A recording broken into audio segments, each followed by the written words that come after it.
Poços de Caldas, Sorriso, cidade primaveril, do Brasil és paraíso, paraíso do Brasil. Meu coração prisioneiro é do recanto encantado deste povo hospitaleiro que traz na alma gravado. És ramalhetes de rosas, de cravos e flores mil. És estâncias primorosas, orgulho do meu Brasil. Teus vossos fontes e lagos, tuas matas verdejantes, são de lembranças afagos para teus filhos distantes. Minha eterna morada, Poços de Caldas querida, és da poesia morada para os encantos da vida. Preciosa joia engastada na bela Minas Gerais, terra por todos amada, que não se esquece jamais. Preciosa joia engastada na bela Minas Gerais, terra por todos amada, que não se esquece jamais. Neste ano em que se comemoram os 150 anos de Poços de Caldas, é importante que a gente também conheça um pouco mais sobre a história da cidade, sobre as curiosidades que fizeram parte dessa cidade tão esplêndida. A gente está aqui no Palace Cassino, é um dos prédios históricos, mas a gente vai abordar um pouquinho de outros momentos de Poços de Caldas. Um trabalho que está sendo desenvolvido pela escola do José Rafael dos Santos Neto, é também um dos personagens da nossa cidade. A cidade começa oficialmente no ano de 1872. Só que antes disso já existia Poços de Caldas, já existia o início, o embrião da cidade. E, por exemplo, a gente vai encontrar em 1865 um mapinha com desenhos da cidade. É que com a descoberta das águas sulfurosas se chamou a atenção para a possibilidade de tudo isso se transformar em uma cidade. Antes havia o chamada Sesmaria. Sesmaria é uma divisão de áreas que o Império fazia para ceder terras para as pessoas que queriam ajudar o Império a olhar as divisas do país, as divisas das cidades. Então, você poderia pedir ao imperador uma determinada área que era chamada de devoluta, uma área que não estava sendo utilizada para nada. O Império ia fazer uma avaliação se você tinha condição de desenvolver aquela região, de prestar os serviços de segurança que a região e o país precisavam, então cedia-se uma sesmaria. Em 1815 passou por aqui as pessoas que estavam interessadas nessa sesmaria, dentre elas estava José Bernardes da Costa, que é dos embriões da família Junqueira, Joaquim Bernardes da Costa, seu irmão, que é também dos primeiros das famílias Junqueira, indo visitar o primeiro Junqueira que habitou a região, naquela região de Baipendi, São Tomé das Letras, Carrancas e tudo mais. Ao passar por aqui e ao observar que a atividades de extração de ouro e pedras preciosas já não era mais suficiente, já estava em declínio, observam que a região era um vale com muita vegetação e o próximo passo para as pessoas que queriam fazer qualquer tipo de investimento era a agricultura. E a partir de então, eles pedem a sesmaria em 1918, conseguem essa área em 1919 e é 1818, conseguem a sesmaria em 1819, é o início de Poços de Caldas. Uma parte ficou pertencendo a José Bernardes da Costa Junqueira, outra parte pertencendo a Joaquim Bernardes da Costa Junqueira e a terceira parte, a região da Serra do Selado, outra sesmaria pertencente a Capitão Rodrigues, que na verdade era também da família Junqueira. Deste período, não aconteceu nada em especial, a região realmente era muito deserta, as estradas, o acesso era muito complicado, e só depois da descoberta mesmo das águas e do potencial que se atribuiu às águas termomedicinais de Poços de Caldas, é que começa a se pensar em desenvolver uma cidade.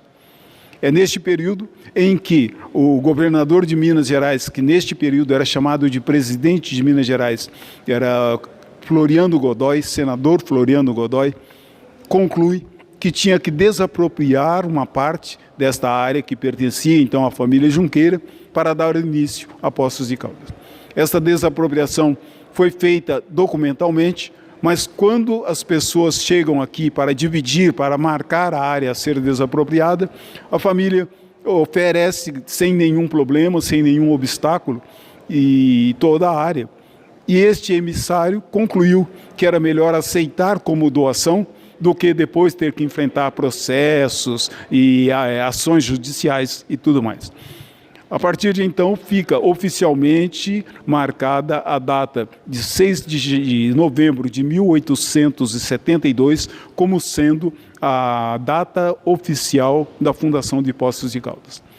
Mais tarde, esta região também ficou pequena, nós vamos encontrar mais uma doação, mais uma desapropriação, ampliando para 96 alqueires. Este foi o início de Poços de Caldas. O que chamou a atenção? Chamou a atenção exatamente a descoberta das águas. As águas minerais, as águas termomedicinais, têm uma outra explicação bastante interessante do ponto de vista científico. Há 90 milhões de anos, é chamada Era Cretácea. Toda esta região era uma região relativamente plana. Com o movimento de algumas placas tectônicas, como vocês sabem, já estudaram a respeito, o país e a parte de terra do planeta está em cima de 7 placas tectônicas, e com uma movimentação dessas placas, houve uma espécie de tremor de terra, e alguns pontos se elevaram, formando montanhas, outros pontos baixaram, como é o caso de Poços de Caldas. Durante muito tempo ficou a lenda de que nós éramos uma cratera de vulcão. Mas das últimas décadas, os estudos geológicos ou científicos mostram que nós não fomos uma cratera de vulcão. O fenômeno geológico que ocorreu aqui chama-se intrusão alcalina. Enquanto em alguns pontos, com essa movimentação de placas tectônicas, alguns pontos se elevaram, formando as montanhas, o centro, chamado Planalto de Poços de Caldas, se abaixou pressionando o núcleo da Terra, e como se sabe, o núcleo da Terra é quente.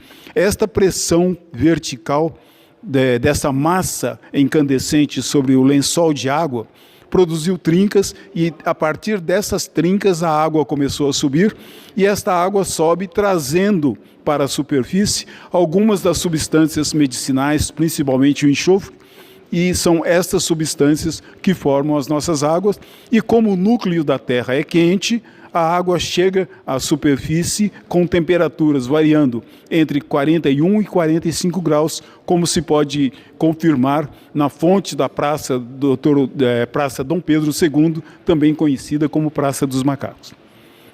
Passou hoje já bem 40, 50 anos, mesmo no meio científico, não se discute mais essa lenda de que éramos uma cratera de vulcão. Mas isso ainda é muito forte no conhecimento popular, e atribuem isso ao surgir de águas em temperaturas elevadas, mas como eu disse, é porque o núcleo da Terra é quente, e são essas águas que chegam até a superfície. A nossa Praça dos Macacos, como é conhecida, no passado chamada de Praça Colômbia, tem outra curiosidade. As pessoas perguntam por que Praça dos Macacos. Os estudos mais antigos falam que ali havia uma vegetação muito forte, a presença de um cipó, que é chamado cipó de macaco, e que havia muitos símios, muitos pequenos macacos naquela região. Mas, mais recentemente, a gente vai descobrir que aquela região era um reduto dos negros escravos da cidade. Naquela região que pertencia aos chamados Campos do João Sabino, morava a principal comunidade negra e que se estendia até a Cascatinha, até o Vai e Volta, todas habitadas por negro.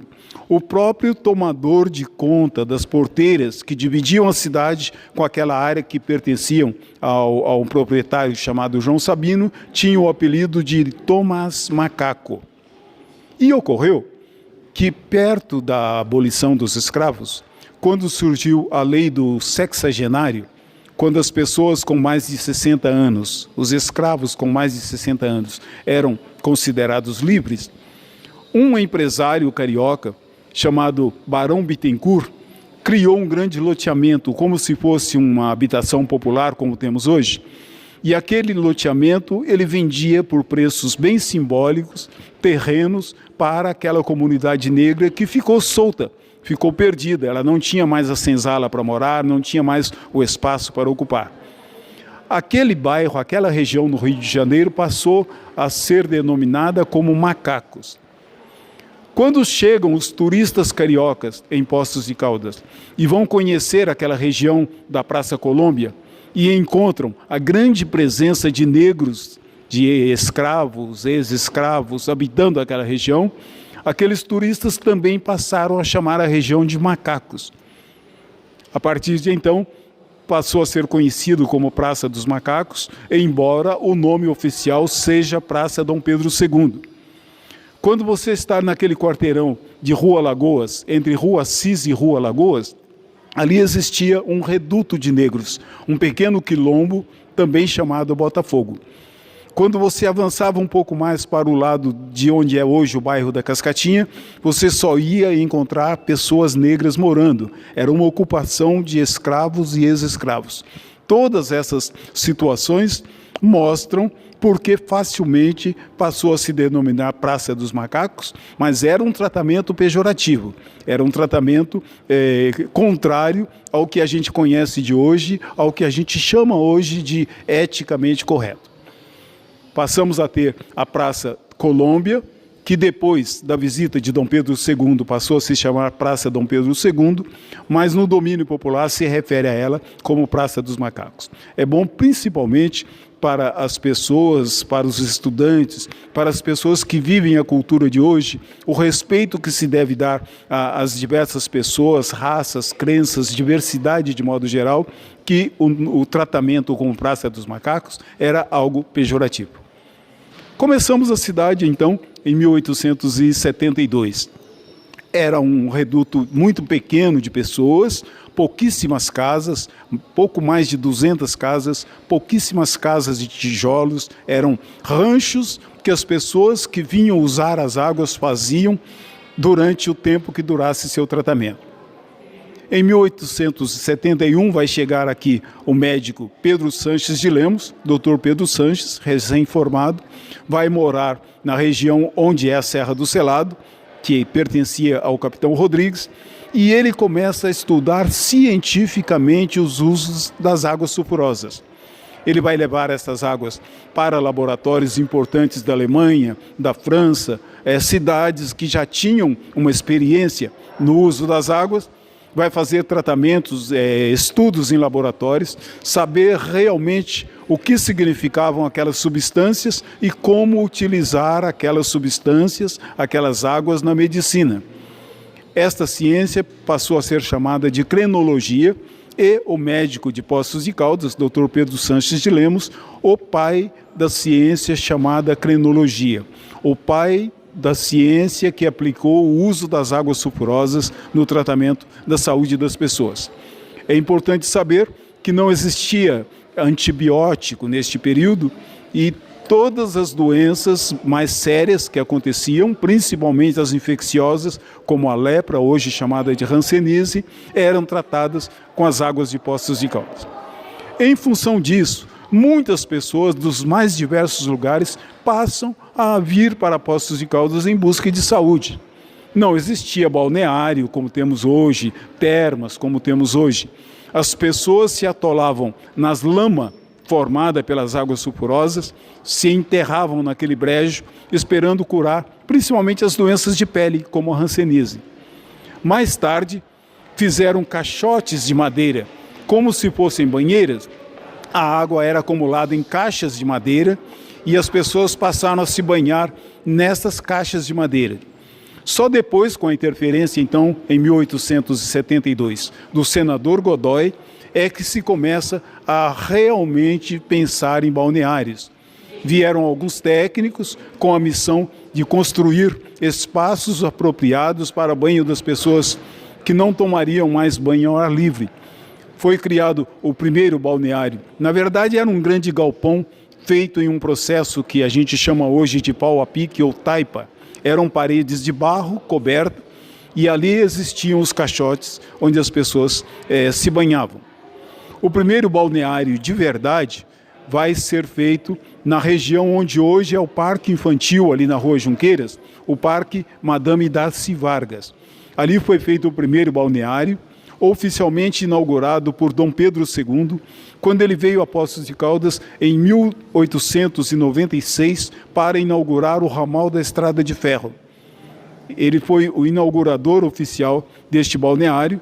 Ao lado deste balneário existia o Hotel da Empresa, a região onde hoje está o Parque José Afonso Junqueira, o fotoaviãozinho, aquele foto em que tem um avião que simula estar voando pela cidade, era também o Hotel da Empresa, e toda a área habitada de Poços de Caldas começou a se desenvolver neste espaço que era chamado Largo Senador Godoy.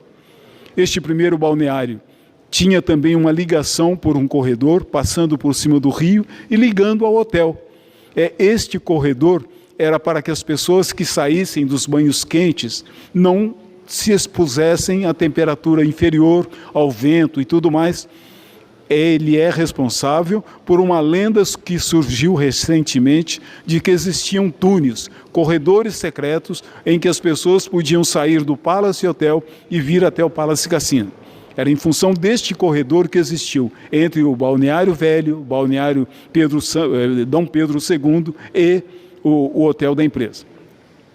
Com a chegada da Estrada de Ferro em 1896, começa um grande desenvolvimento para Poços de Caldas. As pessoas já não tinham mais que fazer aquelas viagens cansativas, que se levavam 2 meses vindo a cavalos ou carregadas por escravos e tudo mais. O trem, que era o grande momento de modernidade no meio de transporte, chegava a Poços de Caldas e a partir de então começa realmente a acontecer. Muitas pessoas, muitas casas, muitas pessoas ganhando espaço, terrenos para construir. É um marco divisório no desenvolvimento de Poços de Caldas. A partir de então, nós vamos ter a necessidade de ampliar esse espaço, de poder oferecer melhor comodidade para as pessoas que visitavam. E neste momento, o médico Pedro Sanches de Lemos vai ter grande importância, porque ele começa a ver como eram as estâncias na Europa, como eram as estâncias na Alemanha, na França, a própria Caldas, Caldas da Rainha, outro balneário português importante, que hoje é cidade irmã de Poços de Caldas, e ao trazer essas informações e conclusão que era preciso melhorar a estrutura da cidade, é que a gente começa a pensar em modernizar a área central de Poços de Caldas. Pedro Sanches passou a ser figura de referência, mas ele morreu em 1915. E ao morrer em 1915, muito daquilo que ele planejava que seria importante para o desenvolvimento de Poços de Caldas ainda não tinha acontecido, mas outro médico vai surgir, Dr. Mário Mourão, que foi o grande amigo de Dr. Pedro Sanches, que o acompanhou pelos passeios pela França, especialmente pela Alemanha, por cidades importantes do balneário, começa a cobrar das autoridades que modernizassem a área central. Dr. Mário Mourão vai procurar o governador do estado, neste período, Antônio Carlos, vai escrever uma série de artigos cobrando a modernização da área central, e é a partir de 1927 que o governador Antônio Carlos adquire áreas importantes, adquire o Hotel Palace, que já existia desde 1923, e determina a modernização da área central. É importante registrar também que um ex-prefeito chamado Francisco Escobar, que hoje é nome de uma escola importante de Poços de Caldas. Ele foi prefeito de 1909 a 1918. Quando ele chegou em 1909, viu como estava desenvolvendo Poços de Caldas e que a cidade não estava seguindo um desenho urbanístico antigo, feito por um outro engenheiro, complementado por um engenheiro chamado Carlos Maivaldi e por um arquiteto que já morava em Poços de Caldas, chamado João Batista Pancini. O prefeito Escobar conclui que se não fizessem a cidade dentro daquele planejamento, a cidade cresceria de forma desordenada. Ele determina que se coloquem guias e meio-fios nas principais ruas da cidade. O espaço onde era destinado a ser parques, praças e jardins, ele determina que voltem a ser parques, praças e jardins e praticamente oficializa o desenho central de Poços de Caldas, com quarteirões certos, 100 por 100, quarteirões perfeitos, ruas largas e calçadas urbanizadas de maneira diferente das demais cidades brasileiras. As demais cidades brasileiras nasciam uma igreja no centro e tudo acontecia em volta. O meretrício, a polícia, o comércio, tudo em volta da igreja. Quando você observa Poços de Caldas, é completamente diferente. No centro, temos belíssimas praças, parques e jardins, a igreja está do outro lado e ruas largas e modernas ainda hoje. Então, estas interferências de pessoas com visão extraordinária do desenvolvimento e do futuro de Poços de Caldas fizeram com que a cidade fosse a cidade esplêndida dos dias de hoje. Vieram outros médicos, outras pessoas, outros pensadores, e a própria medicina vai ter mudanças. Enquanto durante muito tempo nós tínhamos apenas as águas como tratamento, vão surgir remédios sintéticos, vão surgir antibióticos, vai surgir o desenvolvimento da medicina bacteriana e há uma mudança de postura. Aquelas pessoas que usavam as águas, que tinham um processo de cura mais lento, passam a usar os remédios mais modernos e a água ficou em segundo plano, chegando a um momento de ser até mesmo esquecida. A cidade antes conhecida como Cidade das Águas, junto das águas vieram as diversões, os cassinos e tudo mais, foi ficando num ostracismo, até que se descobre em um outro momento para Poços de Caldas. A cidade passou a ser a cidade das diversões. Em 1923 temos o Palace Hotel, em 1930 temos o Palace Cassino, 1931 Termas Antônio Carlos, e com toda a beleza que Poços de Caldas oferecia, as pessoas passaram a procurar Poços de Caldas para diversão. Complementada com o período da Grande Guerra, a Segunda Grande Guerra, em que as pessoas mais abastadas não podiam ir para o exterior para fazer turismo, as pessoas redescobrem Poços de Caldas. A cidade passa a ser a cidade das diversões, os grandes artistas nacionais e internacionais frequentando Poços de Caldas, vai chegar a primeira emissora de rádio, uma das primeiras emissoras de rádio do interior do país, a PRH5. Enfim, a cidade passou a ser a cidade dos jogos. Este período de cassinos, que começou com o Barão do Campo Místico e Edmundo Majur, em uma coisa embrionária chamada Recreio dos Banhistas, ganha o seu apogeu entre 1927 e 1946, com o nascimento de outros grandes cassinos. A cidade chegou a ter simultaneamente 20 cassinos nos mais diversos pontos da cidade, mas em 1946 há uma mudança política. O presidente do Brasil, que era Getúlio Vargas, frequentador de Poços de Caldas, perde o seu mandato, assumindo então Eurico Gaspar Dutra, o outro presidente que era contrário, que era oposição a Getúlio Vargas. E a primeira coisa que Eurico Gaspar Dutra faz é proibir os cassinos, por pressão da sua esposa também, que era excessivamente católica e não concordava com os jogos. Ele vai proibir os cassinos e até hoje não temos mais os chamados jogos de azar, que volta a ser discussão hoje na Assembleia Legislativa, no Congresso, a reabertura de cassinos. Mas os cassinos possibilitaram prédios esplêndidos, como Termas, como o Palace Hotel, e também o Cassino da Urca, outro cassino que foi histórico para a cidade.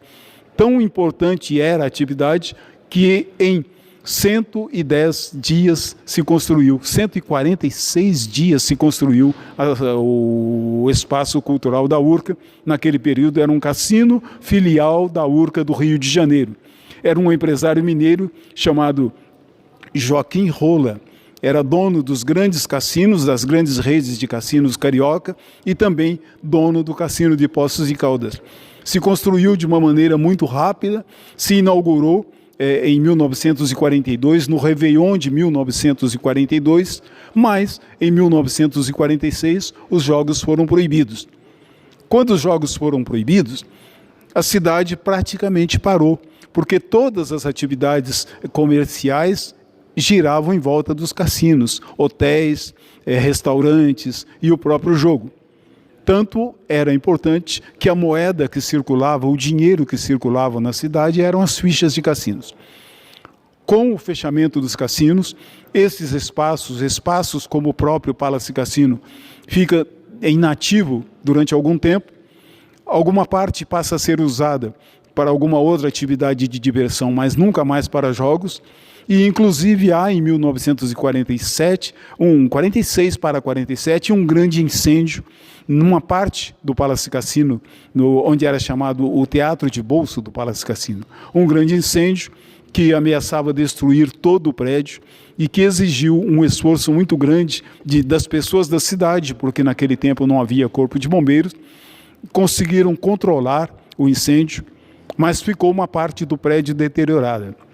Neste momento, o dono do Cassino da Urca, que era responsável pelo evento que estava acontecendo, vai encontrar a maior arquiteta do Brasil, ainda nome e referência até nos dias de hoje, chamada Meire Vieira, e ela vai redesenhar esse espaço que foi destruído pelo incêndio, criando a boate do Palace Cassino, que chegou até os nossos dias, só que recentemente, ao analisar as fotografias e analisar o que ainda havia da parte daquele prédio, se descobriu a importância arquitetônica de se fazer com que a boate do Palace Cassino voltasse ao que era original, projeto de Eduardo Pederneiras, e conseguimos então restaurar e oferecer este teatro de ópera, um espaço mais destinado à música, com o esplendor que é hoje e que você pode conhecer.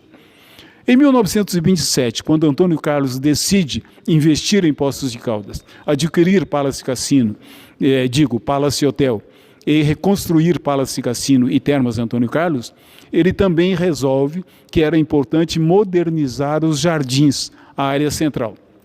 É neste momento que o engenheiro carioca Eduardo Pederneiras vai à procura de um maior urbanista, do maior paisagista do momento, que vai vir para Poços de Caldas e refazer os jardins. Vai refazer os jardins, a vegetação, vai refazer implementando fontes luminosas que não existiam em Poços de Caldas, muda completamente a visão da cidade, dando um aspecto para a arquitetura e para o paisagismo francês. A cidade moderna começa a atrair pessoas que vão se perder quando fecham os cassinos, porque as pessoas vinham em função dos jogos, e a cidade fica mais uma vez perdida, mais uma vez em crise, até que se conhece e se começa a divulgar a cidade como sendo a cidade da lua de mel.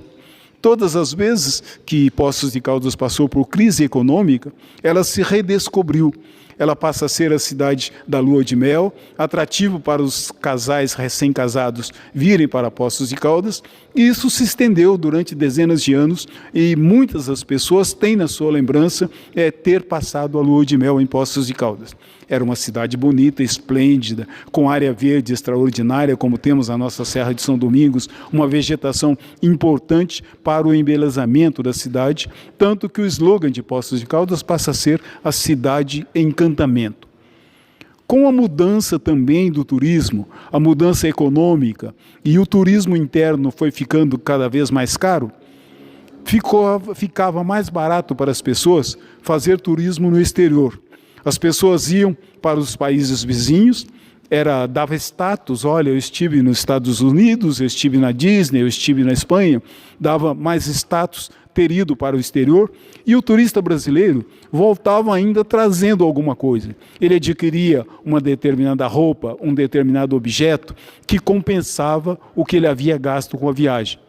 A cidade vai ficando novamente esquecida do aspecto turístico, os passeios, os pontos turísticos que existiam em Poços de Caldas vão ficando novamente no esquecimento, e a cidade começa a se pensar como uma cidade com possibilidade de ser uma cidade industrial.